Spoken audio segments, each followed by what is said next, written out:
Hello, amazing people. It's your friend, the visionary for times, Miss Lesego Montsho, and I welcome each and every one of you into this amazing episode.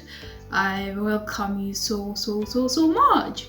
But before I get started with today's episode, I just want to share with you one amazing quote that I have in my wall right there. It's a quote from Oprah Winfrey.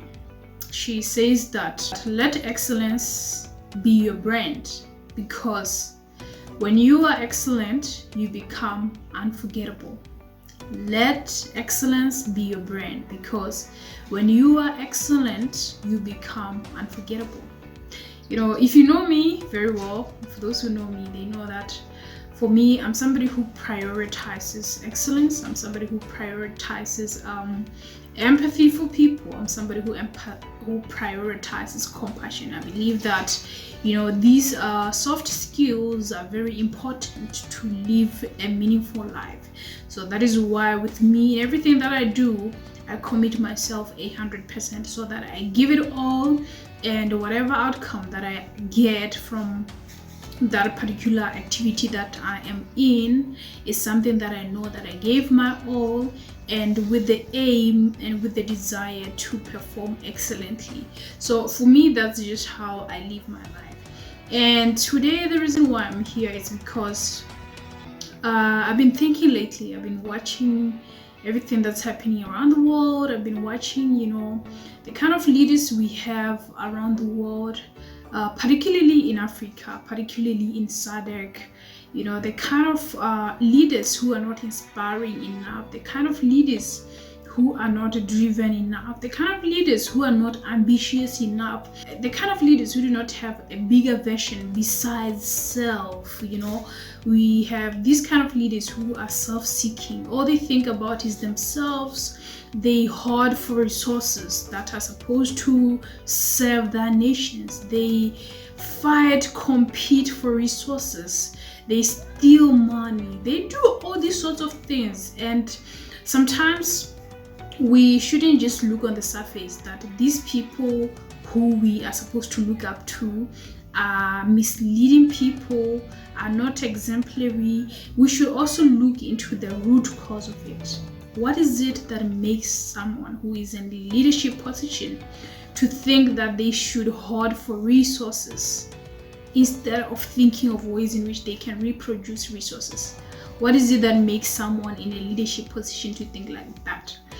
And this, when I was analyzing it, I came to a conclusion, you know, from the words that President, or the former President of the United States of America once said. Mr. Barack Obama once said that the problem with Africa is that we have the kind of leaders who have or who suffer from poverty of ambition.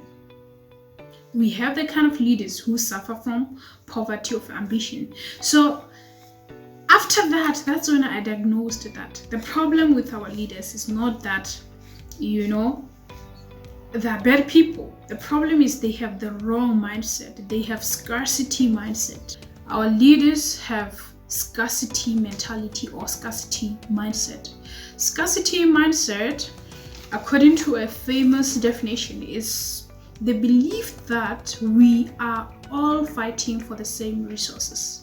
And also, scarcity mindset is birthed from a place of enslaved mindset, right? You know, people or nations that have suffered oppression for a long time, whether due to colonialism or some other problems, tend to have the kind of leaders who are like that, who want to hoard for resources, because in their mind, they believe that resources are scarce, so they should try to get everything for themselves. And that is what we call scarcity mindset. And that's what President Barack Obama meant when he said that the problem with African leaders is that they have poverty of ambition. Because when you have poverty of ambition, you do not think that you can do more with the little that you have. Instead, you try to fight to own the little you have, or to use up the little you have selfishly.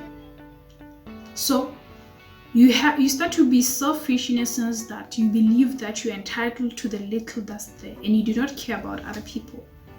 And that's where the problem starts, because leadership is about service. Leadership is about what you're supposed to do for your people, what you can do to serve your people, what you can do to serve humanity, what you can do to bring solutions and to solve the problems and improve the livelihoods of the people that you are supposed to be leading, not the vice versa. So the problem we have in Africa is leaders who have scarcity mindset.